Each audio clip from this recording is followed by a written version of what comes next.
રતલે પ્રગટે પૂરી નવતાના, પ્રગટે પૂરી નવતાના।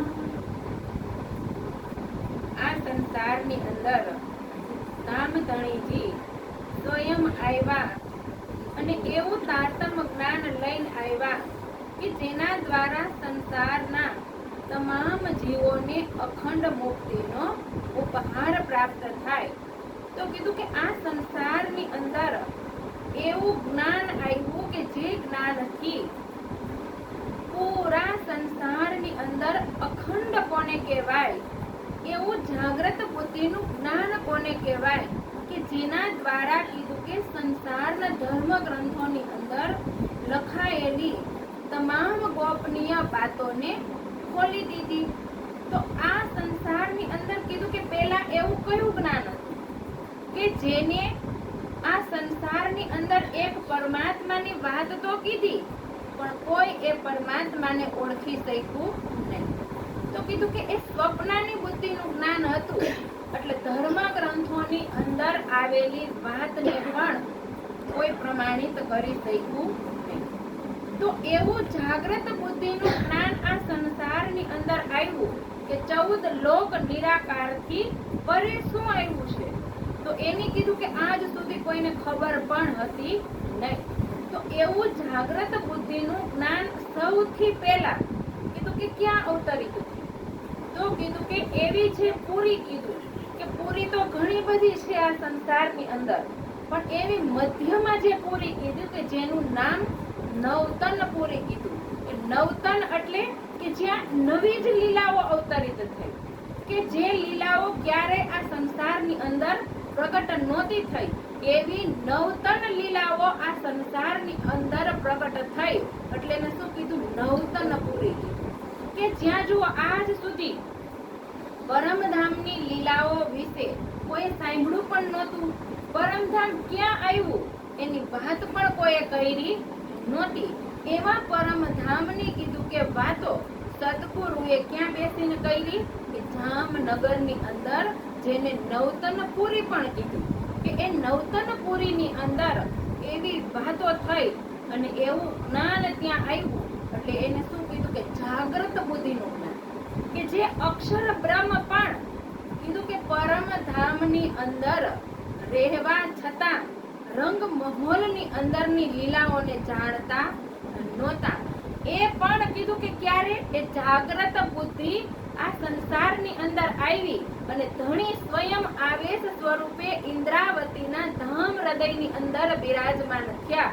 એટલે પાછું કયું જ્ઞાન એમાં આવી ગયું, જાગ્રત બુદ્ધિની સાથે નિજ બુદ્ધિનું જ્ઞાન આવી ગયું, કે નિજ બુદ્ધિનું જ્ઞાન આ સંસારની અંદર આવ્યું, એટલે કીધું કે ખિલવત, પરિક્રમા, સાગર અને શિનગાર, કે જે પરમધામની મારિફત વાતો હતી ને એ આજ સુધી કીધું કે કોઈને ખબર પડી નહોતી। જે અક્ષર બ્રહ્મ પણ 1735 સુધી એ જ્ઞાનની રાહ જોઈને બેઠા કે ક્યારે એ મારિફતનું જ્ઞાન આવે, કે જે વાતો અક્ષર બ્રહ્મની આતમ જ્યારે મુસ્તફા બેગના તનની અંદર મહારાજની રાત્રિમાં કીધું કે અરસે અજીમની અંદર ગયા અને રંગ મહોલની અંદર એને ઈશ્કનું સ્વરૂપ બની અને રાજ્ય પ્રવેશ કરાવ્યો, એટલે 90,000 હરફોની અંદર એને વાતો કરી હતી। એ 90,000 હરફોની વાતો કઈ કઈ, તો કીધું કે જે 30,000 શરિયત અને તરીકતના મોહમ્મદ સાહેબને કીધું કે તમે આપજો આ સંસારની અંદર, કે આ અરબની ધરતી ઉપર એ માનવ એક પશુ જેવી જિંદગી જીવે છે ને, તો એને એક પરમાત્મા તરફ વાળવા માટેના એ 30,000 હરફ આપજો, કે જેથી કરીને શું કરે, એક પરમાત્માની ઓળખાણ પણ કરી શકે। પછી કીધું કે 30,000 હરફ જે તમને યોગ્ય લાગે ને એને આપજો, તો એને 30,000 હરફ આપ્યા। પછી કીધું કે 30,000 હરફ જે શબ્દ તમારે કહેવાના નથી, એ હું સ્વયં આવીશ અને હું સ્વયં એ કહીશ। તો એ 30,000 હરફ એટલે કીધું કે ખિલવત, પરિક્રમા, સાગર અને શિનગાર, કે જેની અંદર આપણે પરમધામની અંદર રહેતા હતા પણ આપણે એ ખબર નહોતી કે સ્વયં રાજી 25 પક્ષ બની અને આપણને લીલા વિહાર કરાવે છે.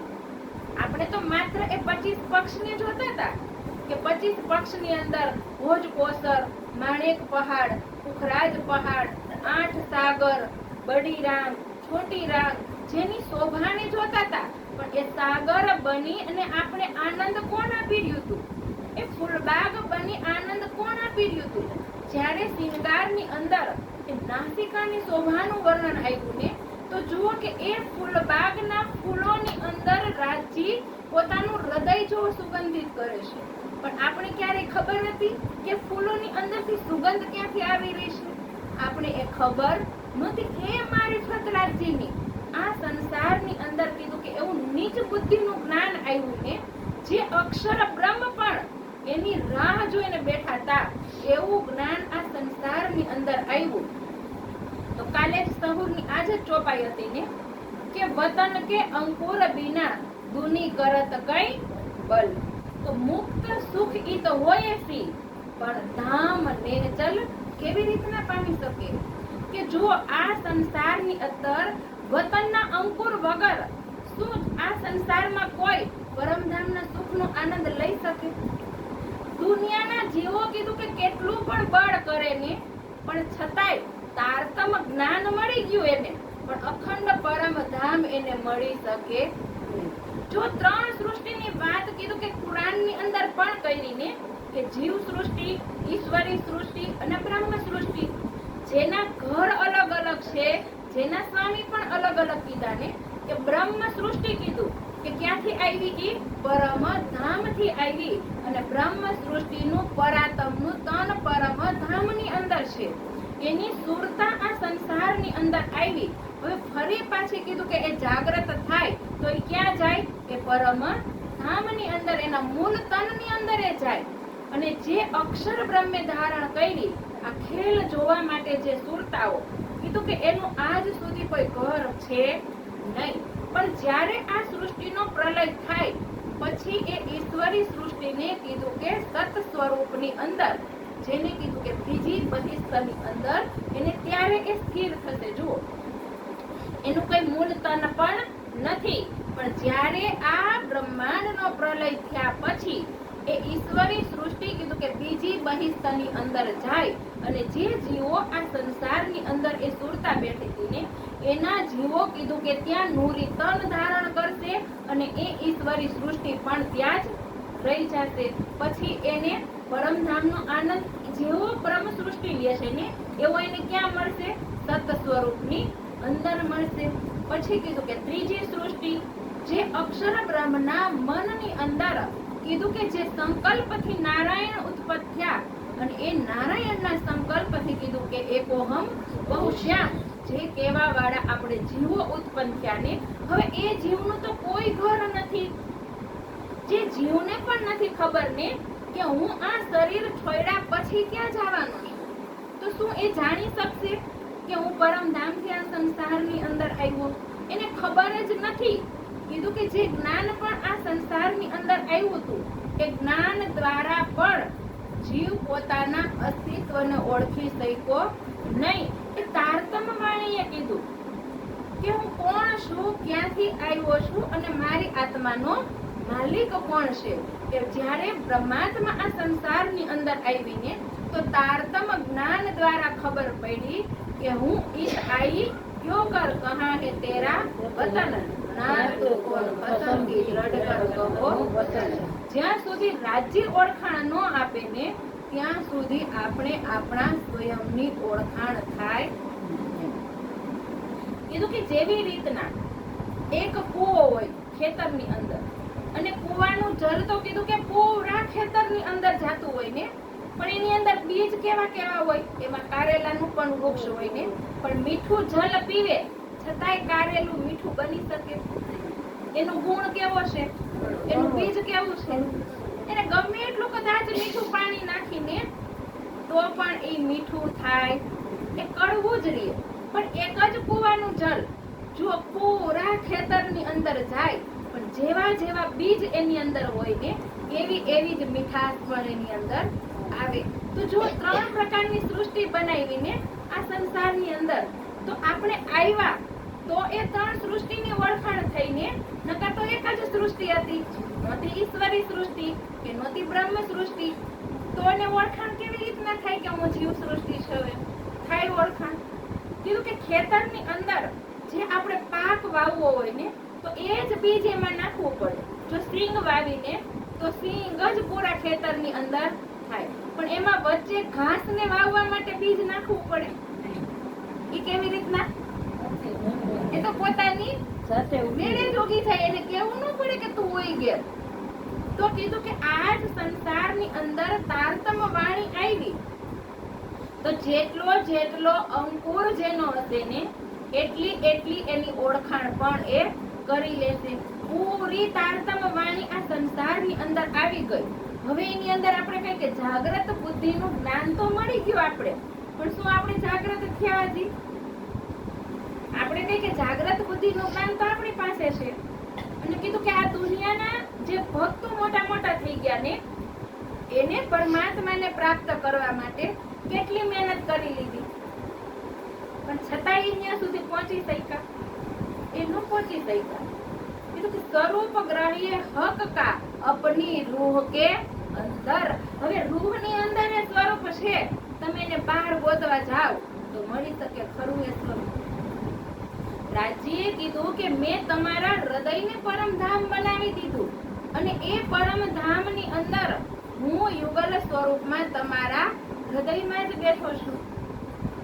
તો ક્યાં આપણે ગોતવા જવાના રહ્યા? ચિતવનીની અંદર આપણે ડૂબી તો આપણે ક્યાં જવાનું છે? આપણે થોડું નિરાકારને પાર કરવાના છે. એ તો અવસ્થા બતાવી, નિરાકારને પાર કરવા માટેની અવસ્થા બતાવી કે ભાઈ આપણે શરીરથી ઉપર ઉઠશું, જીવ ભાવથી ઉપર ઉઠશું તો આત્મભાવની અંદર પહોંચી શકશું ને. હમણાં જ કીધું ને કે નરસિંહ મહેતાને 4 દરવાજા આડા આવ્યા, તો એ 4 દરવાજા કયા કીધા? સ્થૂળ, સૂક્ષ્મ, કારણ ને મહાકારણ કીધા ને. જેટલા ઊંચા જાય એટલા કીધું કે ઉપર એ સૂક્ષ્મ સૂક્ષ્મ બનતું જાય, પણ એ શરીર ભાવ, જીવ ભાવથી તો ઉપર ઉઠી ગયા, પણ આત્મભાવની અંદર એ પ્રવેશ કરી શક્યા. આત્મભાવની અંદર જ્યાં સુધી કીધું કે આપણે જીવ પ્રવેશ ન કરે ને, ત્યાં સુધી એ કાલ માયા, યોગ માયાની અંદર પ્રવેશ કેવી રીતના કરી શકે? આપણે કહીએ કે આપણી પાસે જાગ્રત બુદ્ધિનું જ્ઞાન આવી ગયું ને, તો આપણે કઈ બોલીએ છીએ, પણ ક્યારે આપણે ચિતવનની અંદર એ અવસ્થા પ્રાપ્ત થઈ કે અહીંયા બેઠા બેઠા જ આપણે કહીએ ને કે ઈતહી બેઠે ઘર જાગે ધામ પૂર્ણ મનોરથ હુએ સબકા. કે આપણા મનોરથ ક્યારે પૂર્ણ થશે? કે અહીંયા બેઠા બેઠા રાજજીના સ્વરૂપને આપણા હૃદયની અંદર બિરાજમાન કરી દેશું ને, ત્યારે જ આપણી આત્મા જાગ્રત. ફેર ફેર સ્વરૂપ કો નિરખીએ, રૂહ કો એહી લાગી રટ, હક સુરત દિલ में ચુભે, તબ રૂહ જાગી દેખો. રાજ્ય ચોખ્ખું કહી દીધું ને કે જ્યાં સુધી રાજ્યનું સ્વરૂપ આપણી રોમ રોમની અંદર ચૂભવા નહીં લાગે ને, દેખા જોવા માટે આપણે એની અંદર ડૂબશું નહીં ને, ત્યાં સુધી આપણી આત્મા જાગ્રત કેવી રીતના થઈ શકશે? જ્ઞાન દ્રષ્ટિથી તો આપણે જાગ્રત થઈ ગયા, પણ મારીફતની અંદર શું આપણે પહોંચ્યા હજી? જો એ ગ્રંથ ખિલવતની અંદર કેટલી સ્તરતાની વાતો કરી કે આપણને રાજ્ય કેવા સાવચેત કરીને સંસારની અંદર મોકલા ને કે ભાઈ આ ખેલ જોવા જેવો નથી. તો આપણે શું કીધું કે પરમધામથી કંઈક વિશેષ હશે ને, એટલે તમે શું કહો છો?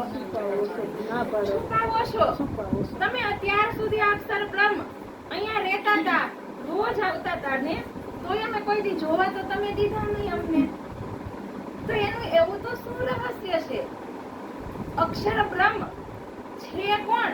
તમે તો કહો છો કે મારા જ મનનું સ્વરૂપ છે, અને એ તો કીધું કે એવા અસત જળ અને દુઃખના બ્રહ્માંડ બનાવે છે, તો પરમધામ કરતા એ કેવું હશે?